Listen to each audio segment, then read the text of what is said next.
تەماشاکە لە کافرەکان پارە سەرفەکەن بۆی خەڵک بگێڕنەوە لە ڕێگا ڕاستەکەی ئەڵڵا. سپۆنسەر پارەم پێ نێشتون بە سپۆنسەر ئاگاتان لێ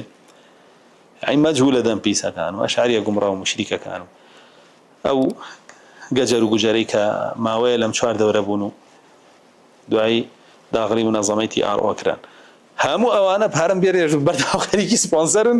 بە پەیجی خوازرا و بە نەخوازرا خەریکن و دانیشتون سپۆنسەر لێن و جوێنێ سپۆنسەر لێن و بختانەکەن سپۆنسەر لێن و ڤیدیۆ دەستکاریەکەن سوالە باوەڕ ناکەم عیبادەتیشیان پێ بکرێت لەبەر من جا ئەڵێ من کەوتومەتە بارێکی دەرونی خراپ بوو باشە نازانم یەکێ بکوێتە بارێکی دەرونی خراپ بوو نازانم ئەم دەرس و دەورە ناکاو ئەو تا بە ناساغی هاتووم دانیشتوم دەرس و دەورەکەم وتارەکانیشمان شایەتەوەی ترم کە زانێ ئێمە لەباری دەرونی ناڕەحەت هاینە ئێوە وەڵڵی من وەکو خۆم هیچ کاتێ لە ڕووی دەرونیەوە هەستم بە ماندووی بە تاقەتی نەکردووە الحەمدولله يعني ئەوش فەضلی ئەڵڵایە پێداوە بۆ لەبەر ئەوەی هیچ شتێکم نەکردووە هی خۆم بێ دوای پێی ناڕەحەت بم کە گەڕاومەتەوە سەر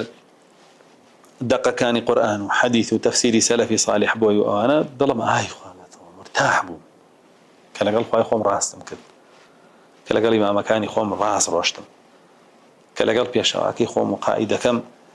جوانی اتیباعیم کرد یعنی دڵم مرتاح بووم بۆ بەڵام ئەوانە چونکە خیانەتکارن لە ئەڵڵا و لە ڕەسوول و لە سەلەف و لە پێشەوایانی ئومەت خۆیان لەبارێکی دەروری ناڕەحەتان بەخوا پاریان پێ نایڵم ئیفلاسیان پێیەکەم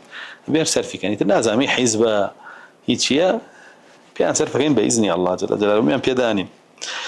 جا بۆیە فەرمێکی ينفقون أموالهم ليصدوا عن سبيل الله پارە سەرفەکەن بەس بۆی ئەو ڕێبازە لە خەڵکی بشێوێن و خەڵک دوای نەکەوێ فسينفقونها ثم تكون عليهم حسرة